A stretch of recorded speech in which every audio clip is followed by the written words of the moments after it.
was the first woman in my family to be able to travel outside USSR.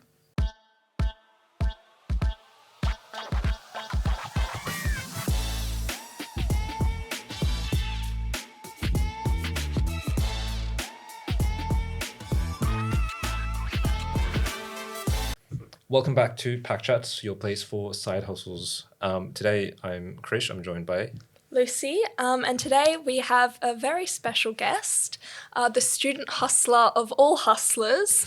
We are joined by fellow student Adriana, who is actually originally from Romania.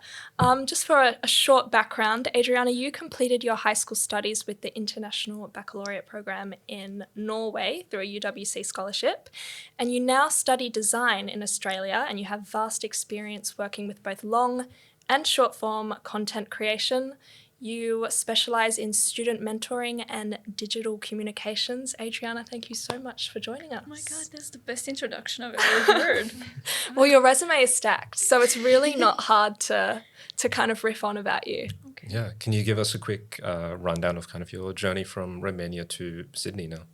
I'm from Romania. I've been in Sydney for 2 years now. I'm a student as everyone here. I study design. I'm doing also a bit of marketing. Yeah. I've also lived in Norway for 2 years. What kind of drew you to going and studying in Norway? So from when I was a kid, I just knew that I wanted to see what else is out there. Like yeah. what's outside my hometown, what's outside my country, especially coming from a former communist country where people couldn't really travel. And there were a lot of generations that worked for that. And I just felt like, it's on me now. Like Yeah. I have the freedom to do it. I have the passport to do it. Like, I just need a bit of courage. And I was like, my comfort zone is not going to stop me. Like, Yeah. even if I don't feel ready, I will do it because this is such a huge opportunity. Yeah, that's great. And so what was some of the opportunities that you got in Norway? How did you feel about Okay, the education over there? In Norway, I did the International Baccalaureate, which Yeah. obviously it's a global diploma. So it was important for me that it can be recognized around the world because, again, I wasn't sure what I really wanted. I was in Norway. I thought that from a young age, I was really obsessed with Scandinavia and Scotland, the Northern European cultures. Yeah. And I really thought that that's where I'm going to settle. And the fact that I was from 17 to 19, I was able to do that. I was like, but this can't be it. Like, I reached this goal. I'm like, I'm not going to be stuck here for the rest of my life. And what Europe is so good at doing for young people is keeping us in our comfort zone. And I was like, I'm going to turn 20. 20 is when I'm supposed to run free, do mistakes, really get out of my comfort zone, really hustle, do the hard things. I'm like, I'm not going to stay in Europe and be in my comfort zone. So Norway gave me that international exposure and the international element of having a globally recognized high school diploma at the end of the day and being able to move from there wherever in the world they really wanted. Yeah.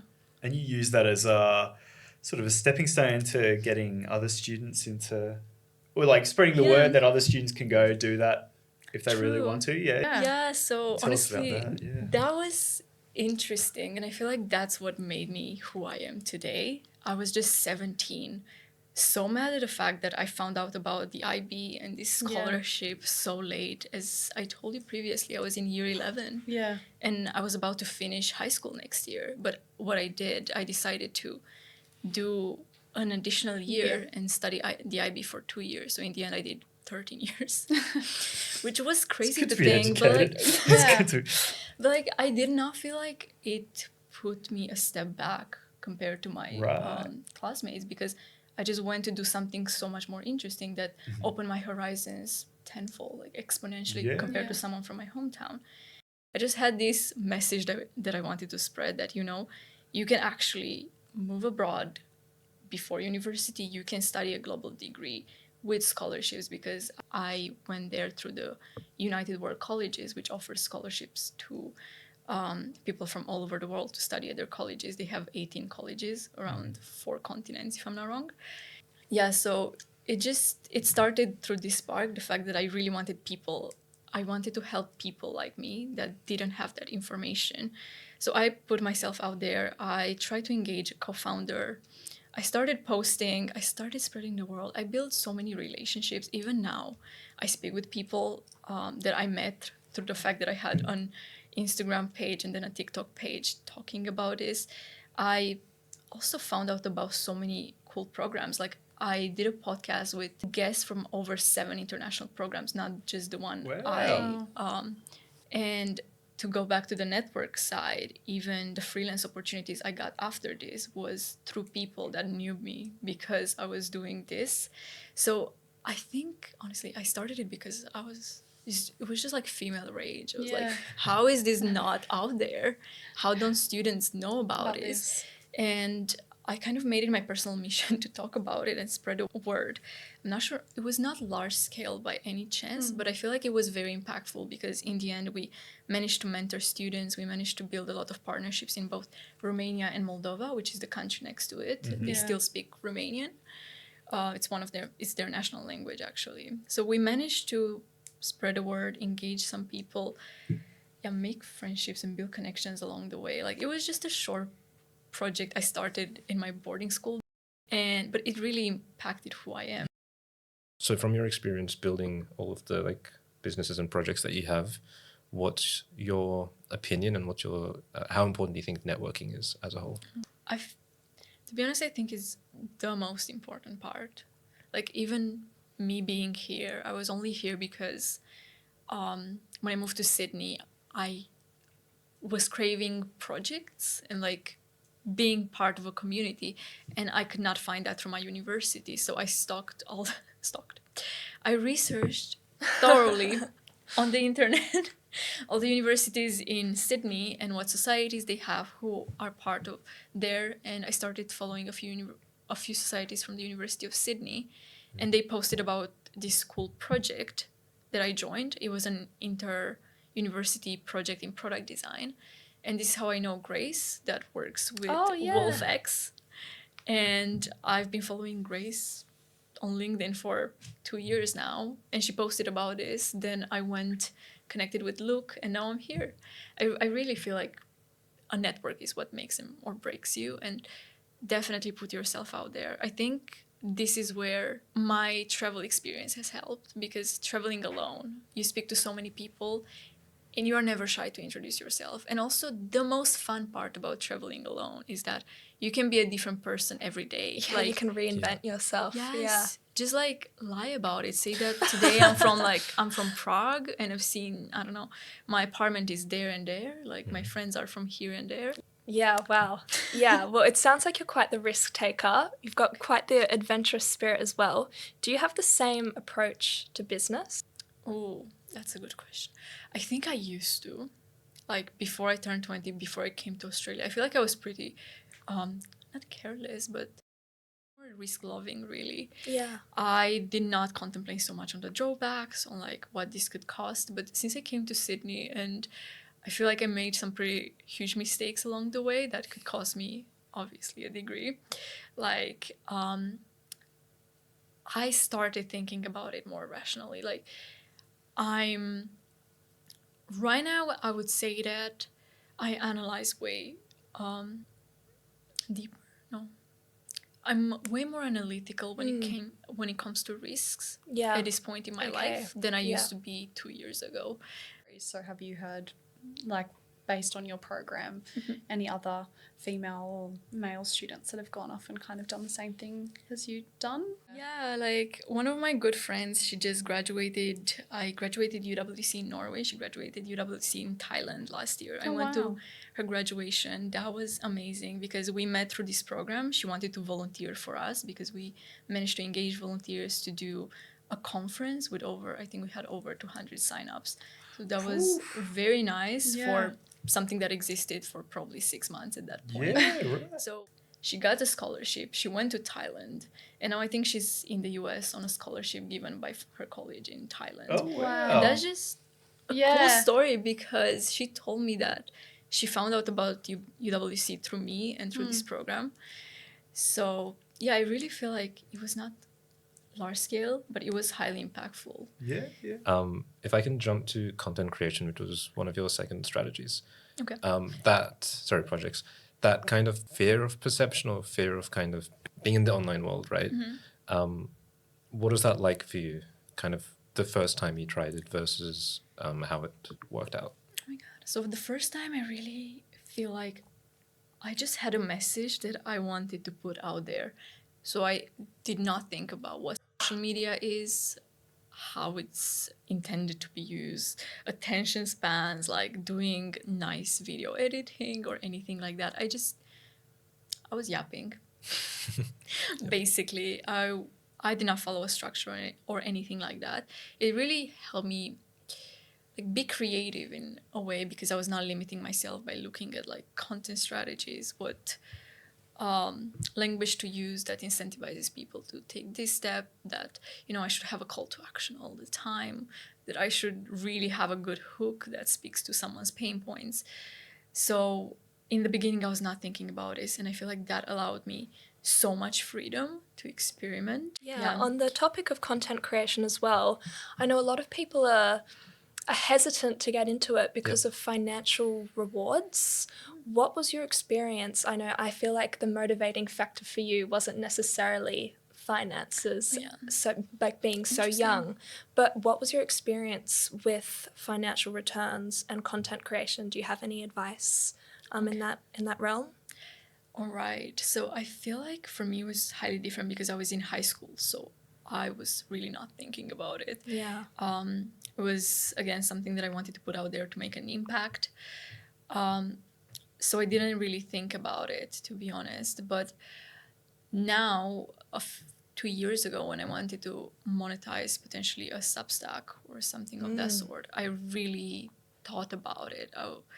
And I think I told you that I started writing travel blog, travel articles at some point.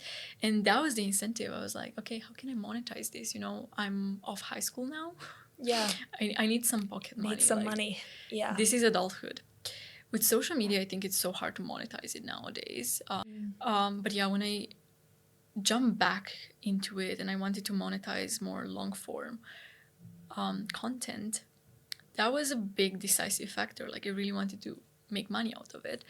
And I think I stopped also because I realized how hard it was. Okay. It's not like instantaneous. It's not like you put something out there and you are paid like you do with a student job. If I were to I think this is my piece of advice for anyone that wants to monetize social media or make a living out of it. I think small steps, consistency, and don't expect it to pay off. Discipline. Of course. No immediate reward, and definitely have a safety net on the side. I think that's very important. So you said you want to jump back into content creation in the travel sphere again, or something else?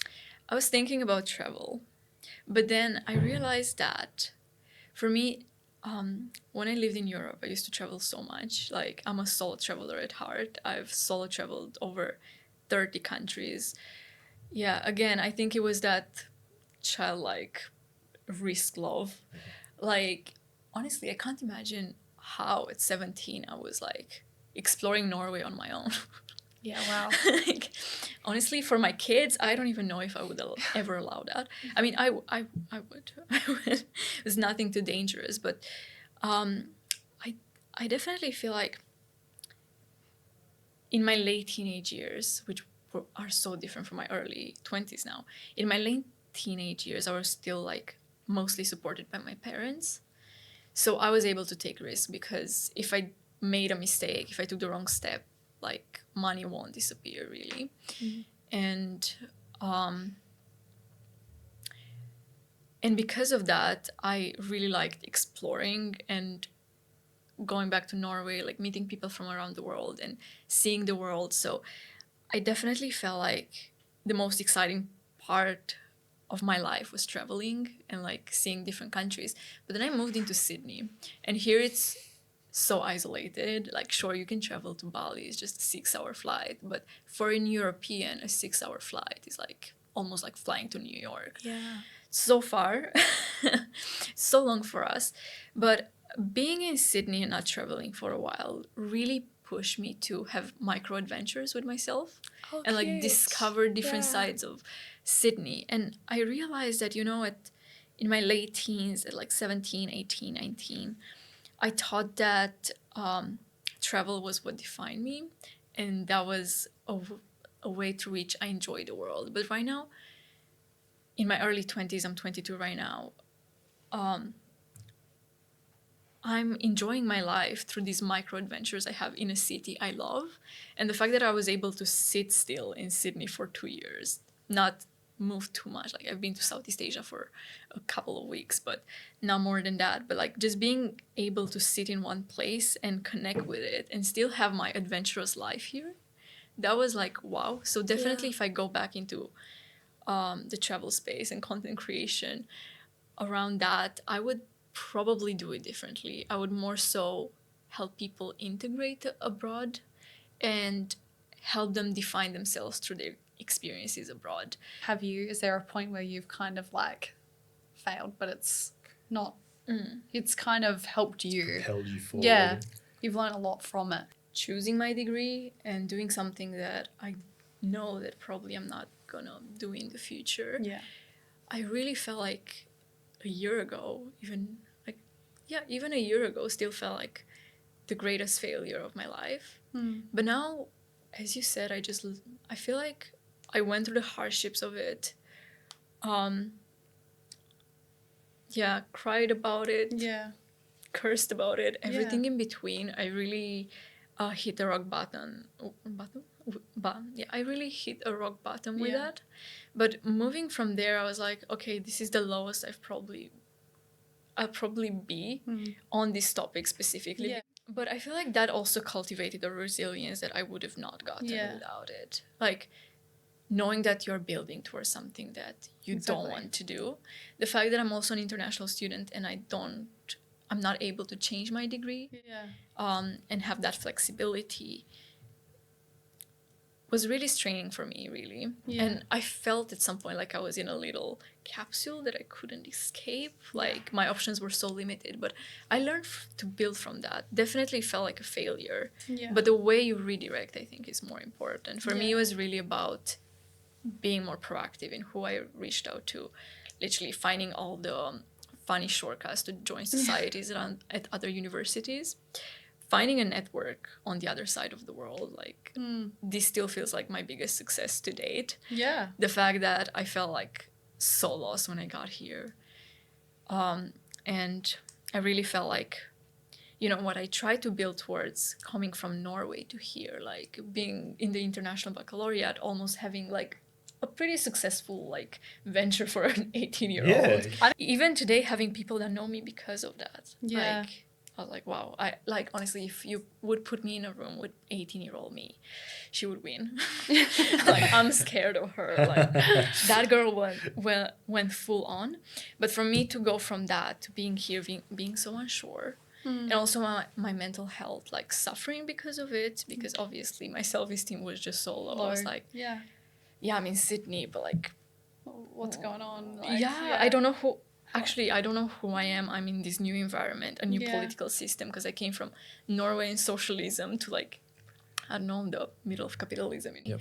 The way I redirected and the fact that I was able to be proactive, like push forward, take the right steps, consider my options, and also be able to explore. That was very important for me because I came here again, doing a degree, but not knowing what I wanted. Yeah. And the fact that Sydney offers so many opportunities and you are able to participate in them, like one way or another, like just, go for it. Like send that message, even if you're unsure, if it's a yes or a no, just send it. But coming from that to this 2 years later, really feeling like I have a network here. Yeah. I've been able to explore anything from marketing to product design and everything in between, and form an opinion about what I want to do from now on and how I want to move forward in my future. Yeah. So what do you think the future holds for you then? What are you aiming to do? Focus again on more like entrepreneurial ventures. Yeah. Wow. Be able to tap into startups and the student space and really be able to gain what I learned from like previous entrepreneurial journey and what I learned theoretically here in my degree and within my elective subjects. Yeah. And take all of this experience and new insights and put them forward in something better. Nice. Wow. Definitely I'm still on that path. If you could go back to your 10-year-old self, what would you tell them? I feel like when I was a kid, 10-year-old, I was a geography freak. So I grew up Travel looking makes at sense. looking at atlases, like travel books, making little itineraries of all the places I would travel. I still have some of them right now. Definitely, I feel like I'm getting emotional because at 22, I really feel like I reached her dream, but I realized that her dreams are not mine anymore. It's her dreams, and I achieved that, and now I have my dreams, and I'm starting a new journey to achieve them. But at 10-year-old, I was just like, tell her to, I don't know, go for it. Probably not internalize so much the criticism around her, because on the topic of Europe, I lived in Eastern Europe, which is such a critical culture to live in. It's really, okay, let's say it's more so the legacy of communism. The fact that people in Romania, it was a weird political system in which people were so oppressed, like the poor being poorer, food was rationalized. So really the resources were so scarce, and people just wanted to hide, because if you stood up, the government would come and prosecute you. So on that topic, I feel like it was a very harsh environment to grow up in. My mom grew up in that. A harsh history to come from. And I really feel like I see that in the fact that in Romania we are very overcritical of one another. Okay. Surely downplaying achievements, but to the point you joke about your achievements, and you yourself downplay the achievements. And I feel like that's an important bit that I wish my 10-year-old self knew more, to not believe those voices and those critics, and take them for what they are, opinions. Let's finish off with a last question. We're asking everyone this. Okay. In 10 words or less, what would you say your dream is? So I feel like, let me count. Yeah. I'm not gonna count my dream. So my dream would be to ideally impact the world for the better and bring people from different cultures together. It's very nice. Really do it internationally. Wow. Yeah. Because I feel like I've met the world, and the world has met me, apparently, on both sides of the world. So I would really like to connect this. I really feel like I can bring an international mixture that's seen but not that often.